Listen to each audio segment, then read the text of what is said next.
Today, let's talk about a very interesting topic that comes from the teachings of a Buddhist sutra. It suggests that simply by changing the way we speak, we can bring ourselves unimaginable benefits. Let's start with a question, one that comes straight from an ancient text. Is it really possible for the way you speak to change your own destiny? Sounds a bit far-fetched, doesn't it? Let's take a closer look. Part 1. The 5 Blessings. There is a Buddhist sutra that directly points out, if you are highly effective at teaching and guiding others, you can receive 5 very special rewards, known as blessings. Let's see what these 5 are. Longevity, great wealth, dignified appearance, a good reputation, intelligence and wisdom. Wow, that sounds amazing, doesn't it? The sutra says that simply by guiding others to refrain from doing unwholesome deeds, you can receive these 5 fantastic benefits in your own life. On the surface, this sounds simple, like a concept of eye for all. All for me. You teach others to do good, and you receive good karma in return. But is the matter really that simple? As we look further, we will find that the underlying principle is much deeper. Part 2. The core purpose, returning to non-action. Let's move on to the second part. The sutra repeatedly mentions a crucial phrase that hints at the ultimate goal of this entire process, which goes far beyond merely changing external behavior. The key phrase is, return to non-action. What does this mean? Simply put, it means guiding people to return to their fundamental, original intrinsic nature. This nature can be thought of as the true source behind all phenomena and all actions. Therefore, the sutra states that true teaching is not just about behavioral rules, but about leading you to recognize the very essence of your own existence. So look at the difference. Ordinary teaching might stop at the surface telling you not to kill or not to steal, but truly profound teaching guides you to reflect deeper. Why do the thoughts of killing or non-killing arise? Where do those thoughts come from? Why do I have desires? One approach teaches surface rules, the other teaches the fundamental principle. This is the key. Part 3. The method. Skillful means. Now we know the goal is to guide others to their fundamental nature. But the question is, how? Knowing the goal alone is useless. Regarding this, the commentaries from ancient Buddhist masters offer a wonderful analogy. They suggest you imagine the teaching you want to impart as a seed, a perfect seed, full of infinite potential. But is having the seed enough? Of course not. What that seed eventually grows into, or even if it sprouts, depends entirely on how you nurture it.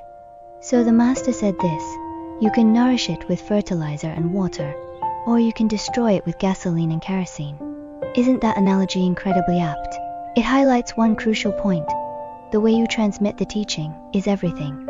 Use the right method, and life flourishes. Use the wrong method, and it might be ruined. What are these so-called fertilizer and water? The correct methods? In Buddhism, this is called skillful means. Specifically, you must consider these 4 elements: timing, location, audience, and the teaching method. You must observe, is this the right moment? Is this location suitable? To what extent can the listener understand? Then, you choose the teaching method best suited to the immediate context. This is what skillful means is all about. Part 4. The speaker's karma, a double-edged sword. In this 4th part, let's discuss the karma the speaker must bear. You might think that speaking incorrectly just means the teaching won't be effective. But it's not that simple. What follows is the most significant part of this teaching, and the greatest responsibility. Yes, it is a double-edged sword. The Master's commentary explains that when you teach others, you are not simply giving and waiting to receive blessings. No. Your karma becomes tightly bound to the result experienced by the person who listens to you. Consider this statement. If sentient beings benefit because of you, you duplicate that benefit. If they suffer harm, you likewise duplicate that harm. This concept is quite astonishing.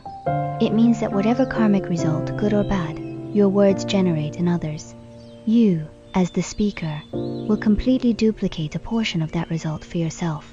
This creates 2 entirely different destinies. If your words guide someone toward enlightenment, you gain a share of the merit they accumulate.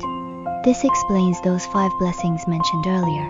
But conversely, If your words lead someone to misunderstanding or even slandering the Dharma, you must also bear a portion of the negative karma they generate. This is why the masters would say that the act of teaching the Dharma is extremely difficult, because the risk is genuinely high. If you speak carelessly or without skillful means, the consequences are severe. Part 5. Final Wisdom and the Ultimate Challenge. Since the stakes are so high, what is the ultimate insight this teaching wants to give us? What is the most important lesson we should learn to understand this responsibility? To grasp this responsibility, we must first understand a concept. Karma is divided into fixed karma and unfixed karma. Fixed karma is when you perform an action very consciously, intentionally, and under fully realized conditions. The result is basically certain and hard to change. Unfixed karma is when the action is unintentional or the conditions are incomplete, for example, accidentally hurting someone. The result may not necessarily occur and is more likely to be changed. But here is the key point. The sutra reminds us not to think, it was unintentional, so I'm fine. That is not the case. Even if it is an accidental fault, if the timing, conditions, and environment all happen to align perfectly, a result may still arise. Therefore, the Master's final counsel to us is this statement: constantly maintain control of your body, speech, and mind. This phrase tells us that the real focus of practice is not just on teaching others.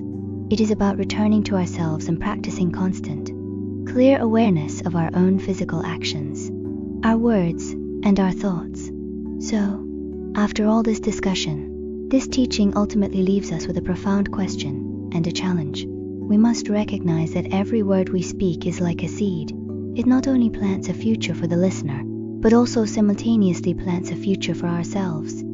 So what kind of future do you intend to create with your next sentence?